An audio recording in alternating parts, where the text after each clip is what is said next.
Assalamualaikum warahmatullahi wabarakatuh. Salam dan bahagia. Bapak Ibu Guru Penggerak, saya Octavian Triutomo, calon guru penggerak Angkatan 8 dari Kabupaten Cilacap. Pada kali ini saya akan memaparkan demonstrasi kontekstual modul 3.1. Kegiatan pada demonstrasi kontekstual kali ini melalui pertanyaan pemandu. Saya akan mewawancarai 2 kepala sekolah terkait pengambilan keputusan di sekolah yang mereka pimpin. Selanjutnya, saya akan menganalisis hasil wawancara. Apakah sudah sesuai dengan prinsip, paradigma, dan langkah-langkah dalam pengambilan keputusan? Mari kita mulai yang pertama. Beliau adalah Bapak Budi Hartono. Beliau kepala sekolah di SD Negeri Nusa Ungu 05. SD tersebut merupakan sekolah induk tempat saya mengajar. Pertanyaan pertama. Selama ini bagaimana Anda dapat mengidentifikasi kasus-kasus yang merupakan dilema etika atau bujukan moral? Jawaban beliau, sebagai kepala sekolah pasti saya sering menemukan kasus-kasus atau permasalahan-permasalahan, baik itu merupakan dilema etika maupun bujukan moral. Terkait dengan identifikasi kasus tersebut, saya bisa lihat terlebih dahulu apakah pilihan keputusannya benar dengan benar atau salah lawan benar. Jika benar lawan benar berarti itu termasuk dilema etika, namun jika salah lawan benar termasuk bujukan moral. Pertanyaan kedua, selama ini bagaimana Anda menjalankan pengambilan keputusan di sekolah Anda, terutama untuk kasus-kasus di mana ada 2 kepentingan yang sama-sama benar atau sama-sama mengandung nilai kebajikan? Jawaban beliau, dalam mengambil keputusan, apalagi jika kita dihadapkan pada pilihan benar dan benar, kita sebaiknya analisis terlebih dahulu. Di antara yang benar pasti ada yang lebih benar. Dalam hal ini, kita gali lagi setiap pilihan kita. Kita pilih manakah pilihan yang lebih bisa kita pertanggungjawabkan. Pertanyaan ketiga, langkah-langkah atau prosedur seperti apa yang biasa Anda lakukan selama ini? Beliau menjawab, hal yang utama salah satunya jika dilihat dari kacamata hukum. Pastikan keputusan yang kita ambil tidak menyalahi aturan-aturan yang ada. Dalam hal ini, kita sebagai pendidik berarti kita harus berkiblat pada aturan-aturan yang ada di instansi pendidikan. Pertanyaan keempat, hal-hal apa saja yang selama ini Anda anggap efektif dalam pengambilan keputusan pada kasus-kasus dilema etika? Jawaban beliau, pastinya komunikasi adalah hal yang paling efektif dan penting dalam setiap pengambilan keputusan. Keputusan apapun yang saya ambil pasti akan saya komunikasikan kepada rekan-rekan guru di sekolah. Dengan berkomunikasi dengan rekan sekolah, salah satunya saya dapat masukan-masukan dalam hal resiko-resiko dari setiap pilihan keputusan. Pertanyaan selanjutnya, hal-hal apa saja yang selama ini merupakan tantangan dalam pengambilan keputusan pada kasus-kasus dilema etika? Pak Budi menjawab, dalam pengambilan keputusan pada kasus dilema etika pastinya lebih sulit karena kita dihadapkan pada pilihan yang kedua-duanya benar, bahkan bisa bukan hanya 2 pilihan, bisa 3 sampai 4 pilihan. Dalam hal ini kita harus jeli dalam menganalisis setiap keputusan, mulai dari sudut pandang orang lain, lalu bagaimana pertanggungjawaban kita kepada keputusan tersebut. Untuk itu, kita harus benar-benar memilih keputusan yang benar-benar memiliki unsur kebaikan atau kebajikan. Hal itulah yang merupakan tantangan kita untuk dapat menganalisis segala bentuk keputusan yang akan kita ambil. Berikutnya, apakah Anda memiliki sebuah tata kala atau jadwal tertentu dalam sebuah penyelesaian kasus dilema etika? Apakah Anda langsung menyelesaikan di tempat, atau memiliki sebuah jadwal untuk menyelesaikannya? Bentuk atau prosedur seperti apa yang Anda jalankan? Beliau menjawab, jika memang sebuah keputusan dapat diselesaikan saat itu juga, alangkah baiknya diselesaikan saat itu juga. Namun jika suatu keputusan memang memerlukan pertimbangan lebih, biasanya saya akan mendiskusikan atau mengkomunikasikan dengan rekan guru terlebih dahulu. Selanjutnya, saya juga akan mengkomunikasikan dengan pihak-pihak terkait lainnya, jika memang keputusan tersebut akan berdampak kepada pihak-pihak lain. Pertanyaan berikutnya, adakah seseorang atau faktor-faktor apa yang selama ini mempermudah atau membantu Anda dalam pengambilan keputusan dalam kasus-kasus dilema etika? Jawaban beliau, masukan dari rekan guru lain merupakan hal yang dapat membantu saya dalam pengambilan keputusan. Masukan-masukan tersebut dapat menambah sudut pandang dan wawasan saya dalam memberikan opsi atau pilihan-pilihan dalam pengambilan keputusan. Selain itu, dengan berkomunikasi dengan guru lain dapat memunculkan ide-ide atau pilihan-pilihan keputusan yang sebelumnya belum terpikirkan. Pertanyaan terakhir, dari semua hal yang telah disampaikan, pembelajaran apa yang dapat Anda petik dari pengalaman Anda mengambil keputusan dilema etika? Jawabannya, sebagai seorang pemimpin di sekolah, saya harus selalu membangun jaringan komunikasi yang baik dengan semua pihak. Sebelum pengambilan keputusan diperlukan identifikasi dan musyawarah untuk memastikan keputusan yang kita ambil merupakan keputusan yang bertanggung jawab. Wawancara kedua bersama Ibu Mufidatun. Beliau adalah Kepala Sekolah SD Negeri Nusa Wungu 04 Kecamatan Nusa Wungu. Berikut hasil wawancara bersama beliau. Pertanyaan pertama. Selama ini bagaimana Anda dapat mengidentifikasi kasus-kasus yang merupakan dilema etika atau bujukan moral? Beliau menjawab, banyak kasus yang kadang kita hadapi di lapangan ketika kita sudah jadi kepala sekolah berkaitan dengan wali, murid, atau orang tua. Hari ini yang lagi saya hadapi di sekolah adalah kasus tentang adanya PIP. Anak harus mengambil sendiri itu PIP di bank, sedangkan orang tua itu tidak mau diribetkan oleh masalah itu, karena dari kemarin bisa diambil oleh sekolah.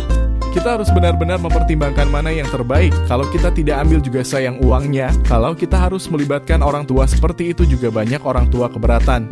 Hal itu benar-benar sebuah dilema untuk saya sebagai kepala sekolah. Karena saya belum lama jadi kepala sekolah, jadi belum cukup banyak kasus yang muncul.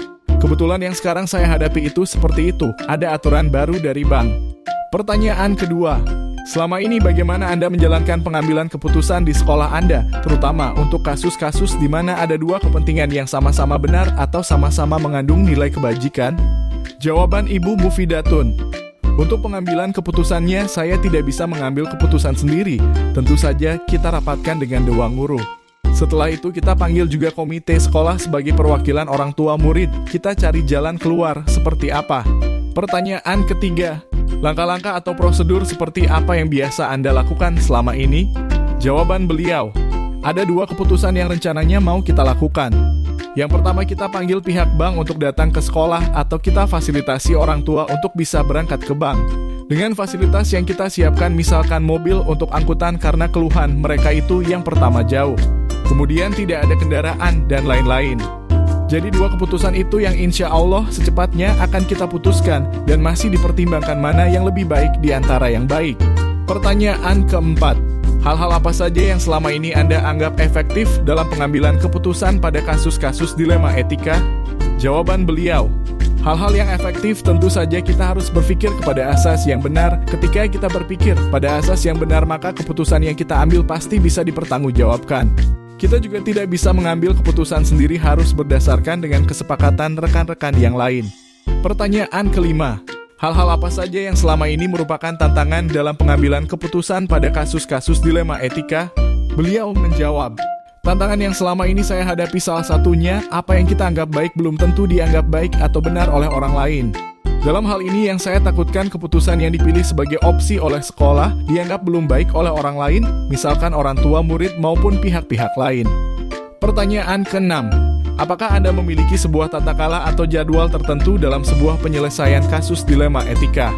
Apakah Anda langsung menyelesaikan di tempat atau memiliki sebuah jadwal untuk menyelesaikannya? Bentuk atau prosedur seperti apa yang Anda jalankan? Beliau menjawab, saya termasuk yang gerak cepat dalam mengambil keputusan, tapi satu itu tadi, saya selalu tidak mengambil keputusan sendiri, selalu saya musyawarahkan. Pertanyaan selanjutnya, adakah seseorang atau faktor-faktor apa yang selama ini mempermudah atau membantu Anda dalam pengambilan keputusan dalam kasus-kasus dilema etika? Menurut beliau, komunikasi dan koordinasi. Ketika komunikasi baik dengan orang, kita akan lebih mudah dalam mengambil keputusan. Kemudian kita juga berkoordinasi dengan pihak-pihak tertentu yang terlibat, agar dapat menemukan pilihan atau opsi dalam pengambilan keputusan. Pertanyaan terakhir, dari semua hal yang telah disampaikan, pembelajaran apa yang dapat Anda petik dari pengalaman Anda mengambil keputusan dilema etika? Beliau menjawab, yang penting dalam pengambilan keputusan yang pertama, kita tidak lepas dari prinsip, paradigma dan langkah-langkah pengambilan keputusan. Kemudian jangan lupa juga kita di sekolah pengambilan keputusan juga harus dikomunikasikan dengan seluruh stakeholder yang ada di sekolah. Kita masuk ke refleksi wawancara yang sudah saya lakukan terhadap kedua kepala sekolah melalui beberapa pertanyaan pemandu.